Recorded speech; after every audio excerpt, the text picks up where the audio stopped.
Lost in the Bell Witch's House.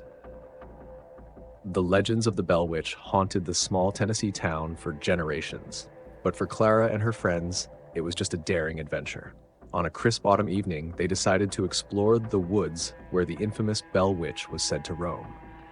Deep within the forest, they stumbled upon an abandoned house, weathered and leaning, with broken windows like hollow eyes staring into the darkness. "This must be it," Clara whispered, her voice trembling with excitement and fear. The group entered, their flashlights casting jagged shadows on the peeling wallpaper and creaking floorboards. The air was thick and heavy, carrying a faint scent of decay. The door creaked shut behind them, startling everyone. "Probably the wind," muttered Jake, but his voice lacked confidence. As they ventured deeper, the house seemed alive.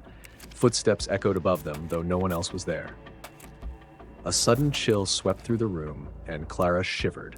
Her flashlight flickered, and for a brief moment, she thought she saw a shadow dart across the hallway. "Did you see that?" Clara asked, her voice barely above a whisper. "See what?" asked Emily, her voice shaking. Clara didn't respond. She just pointed toward the staircase, where faint scratching noises grew louder. Against better judgment, they decided to investigate. The stairs groaned under their weight as they climbed, each step feeling like a warning.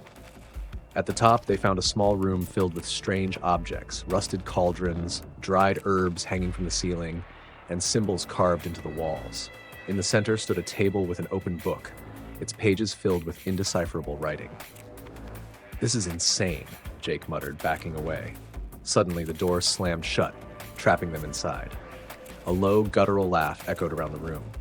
The group huddled together, their breaths coming in short gasps. The air grew colder, and the symbols on the walls began to glow faintly.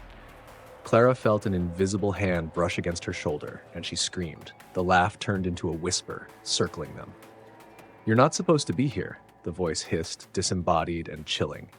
The shadows in the room coalesced, forming the figure of a woman with hollow eyes and tattered clothing. Her face was a mask of rage and sorrow. "The Bell Witch?"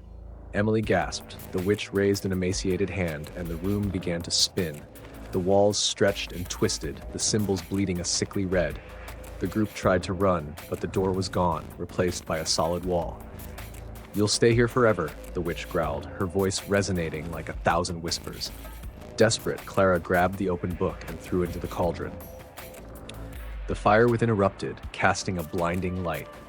The witch screamed, her form flickering like a dying flame.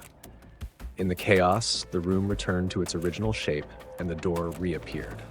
They bolted, stumbling down the stairs and out into the night. They didn't stop running until they were back in town, their lungs burning and hearts racing. Clara looked back, expecting to see the house, but it was gone. To this day, the group refuses to speak of what happened in the woods. But at night, Clara still hears the witch's laughter, echoing in her dreams as if warning her that the curse of the Bell Witch is far from over.